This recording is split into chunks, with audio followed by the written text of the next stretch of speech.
This is a message that you've never seen on my Instagram page or on my YouTube before. I'm going to give my most honest advice for working students and people who are a working professional. This video is not as much scripted or prepared, and the editors are only going to cut out the ums and the ahs, and I'm going to just share as much as possible about the things that I think are important for you to know and to hear. So my goal in this video is to share with you what are the most common mistakes that people make in their late 20s and their 30s. And I share this with you based on the feedback and the work that I've done with over hundreds of students, but mainly working professionals that are in some of my coaching programs where we work with them either one-on-one or in a group coaching setting. And we've heard so many stories, and these are the most common things that come back. So I want to share them with you.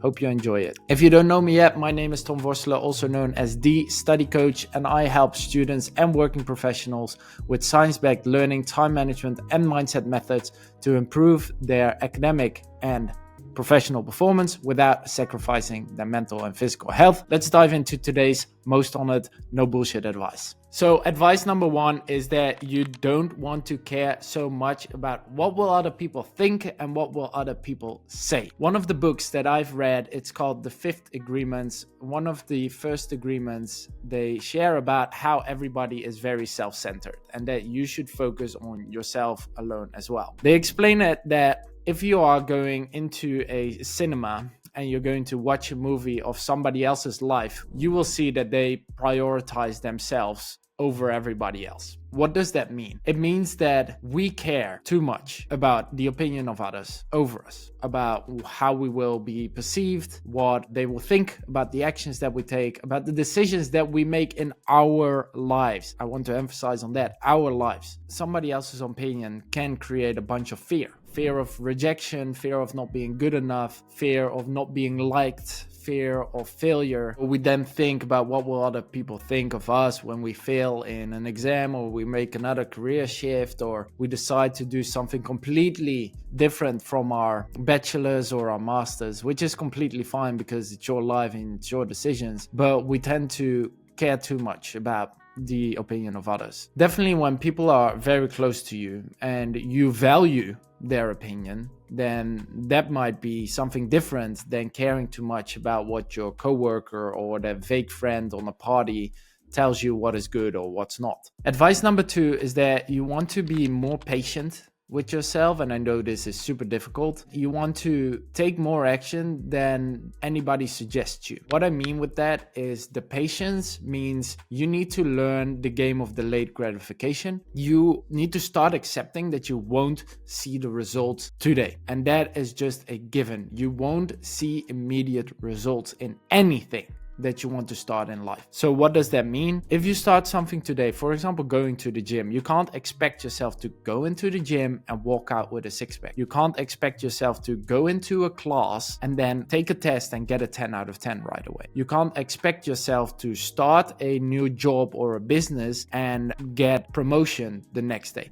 Everything takes time. So you need to learn how to be more patient, and to learn how to be more patient, you can start to track your daily progresses more, to celebrate the small win. What I like to do in my evening, I like to take my journal and write down, what did I do very well today? Where did I make progress today? And that way it helps me to write down a short win and be happy with the progress that I made. So I have some gratification of the work that I did. Now, what do I mean with the second part? Take more action than anybody suggests you. If you want to receive results faster, then double down on any advice that you get. If one of my mentors told me, hey Tom, you need to post at least once a day on Instagram, guess what I started to do? I started to post either 2 times or 3 times, because I wanted to get through the cycle of failure and iterations as soon as possible. If somebody tells you, yeah, I think you can get away with around 2 hours of study each day, I'm not saying you need to go for like 4, but really focus and be like, okay, 2 is the minimum. Can I do 2.5 or 3? Always think in how can I increase my input, because an increase in input will increase in output, and therefore you have to be maybe a bit less patient. You still have to be patient, but you can be less patient. So someone who goes to the gym 5 times a week has a bigger likelihood and probably a faster chance of getting a six-pack than somebody who goes twice a week. And the person who focuses on their diet every single day will probably see more results than the person who only focuses on their diet 4 days a week. Number 3, and I think this is the biggest one that has helped me in life, is do what you enjoy. Do what you want to do and do what gives you energy. And I will share a bit of my personal story, which I often don't do, about how I eventually got where I am right now. I started my coaching and teaching career when I was 15 years old. I was signed up at a soccer camp and I was playing soccer for 3-4 days, guided by a lovely trainer called Dennis. And at the end of the camp, Dennis said, "Tom, I think you would be a really good coach. Would you be open to help me out in future trainings?" I was 15 at the time. There were also some kids who were like 9, 10, 11, and he saw that I was interacting with those little kids very well and was supporting them and helping them. So he said, "Do you want to work for me as a coach?" I started to do that. I started to provide trainings. I started to help him out, setting things up, coaching. And then as soon as I turned 16, I had my finals in high school. I passed them, and then I moved to a bachelor's. And in my bachelor's, I had 2 choices. My dad said, maybe go into accounting or business. You will probably land a good job after that. My mom said, okay, maybe do something with the coaching that you enjoy. So maybe something like sports sciences or teaching. And eventually I went with the advice of my mom, because I was like, if I'm a couple years older, I can still do the business part. I decided to do something that I enjoyed, and that was sports sciences. I thought I would enjoy it. The first year was not as enjoyable as I expected, because mainly the courses that I had, anatomy, physiology, was super difficult, like all the Latin terms, like the medical students who are listening to this probably know how tough that can be. And I almost failed that first year, but it was the studies that I really, really wanted to do. So I did everything in my power to make sure that I passed. I stayed patient and I doubled down on the advice of my study advisor, on my learning coach, and I put in all the effort.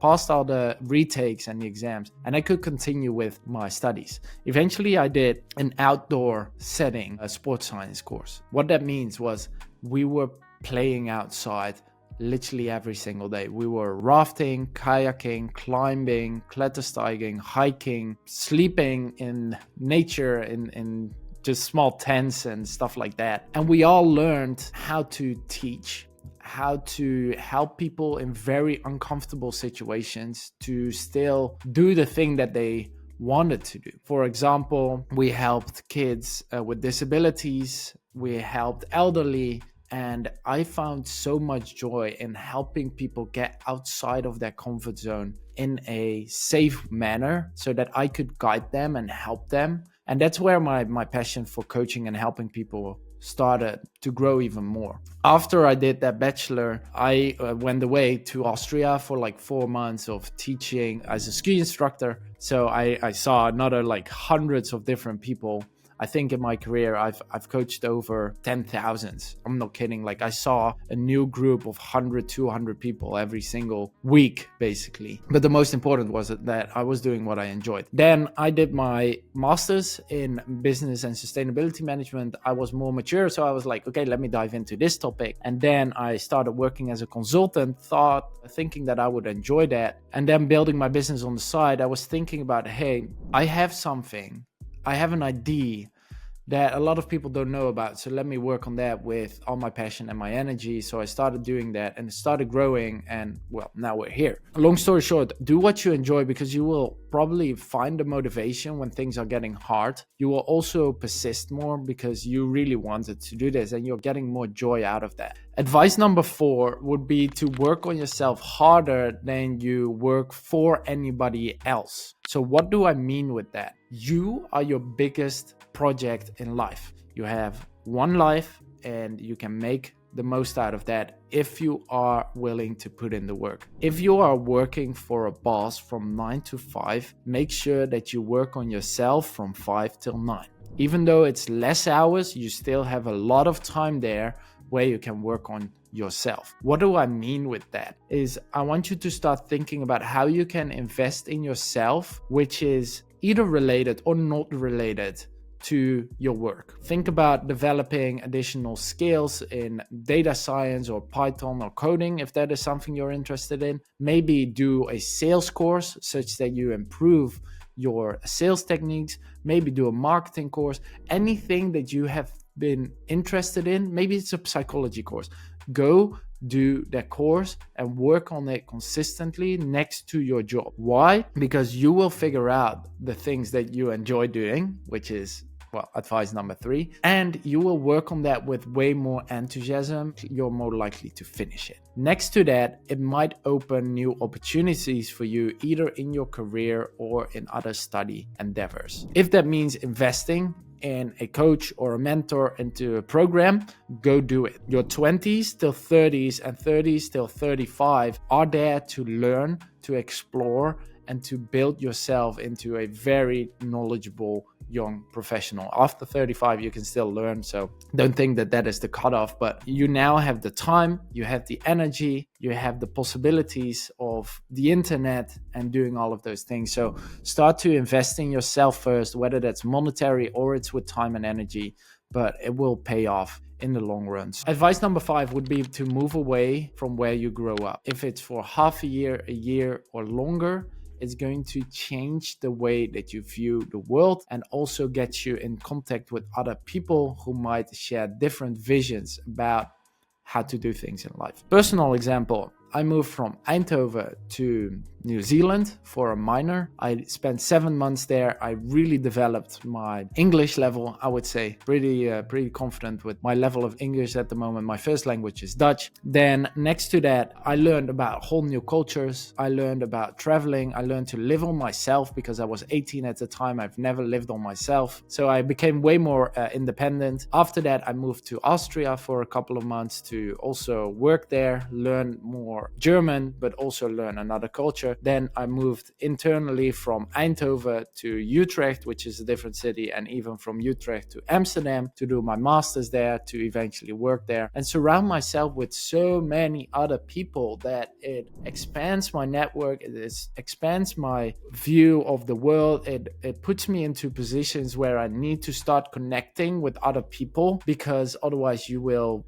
always be in your comfort zone. And it's just amazing how many cool people you can meet, how many like-minded people you can meet. And I'm not saying that you have to ditch everybody in your village or in your city. I occasionally still go back, and then I like to do fun things with my friends. Like the other week, we went to a football match together. When there's a birthday, I will do my best to go there, and we still go on holidays together. But eventually you start to develop like potentially lives in 2 cities or in 2 places. So yeah, you have to figure out where am I going and where am I not going. But people will start to understand that, okay, you have your life there and you are also joining us here, so we're all still good. But it is going to help you out so much to just change your surrounding and environment to learn more about yourself. The last advice that I have, advice number 6, is to start working on that project and start to work on that business that you've been wanting to do for a while. Starting a business isn't, of course, easy, but it's going to be a super fun project. And if you have another project, maybe you want to, start providing workshops in something that you're really good at, or you are playing the guitar really well and you're like, hey, let me just start this side hustle where I'm going to teach other kids how to play the guitar. It can be really small, but working on those kind of projects, they're going to help you become indeed so much more independent. You're going to learn so much about yourself, about your insecurities as well. It is one of the most emotional and spiritual journeys, I would say, you can go on, but it's going to set you up for life 10 times faster. You're going to learn so much more. It's going to be so much fun when you start to explore, when you start to get out, when you start to put and invest time into yourself, when you start to be more patient and eventually see the results coming off. Eventually, it's all going to be worth it. If this advice was truthful to you and useful for you, make sure to subscribe such that you can see more of those videos. I'm aiming to provide you as much value and knowledge about anything that I've learned in the last couple of years, and also from working with over hundreds of people in different situations. Then make sure to follow us also on Instagram. And basically, what I'm doing here is I'm trying to share as much knowledge for free after investing over thousands of dollars in my own education, doing advice number 4, such that you don't have to do it. Now, if you are here to improve your learning, time management, and mindset methods, then check out the other video that we posted last week about the 3-layer learning system. Hope you have an amazing day, and looking forward to your comments and your replies.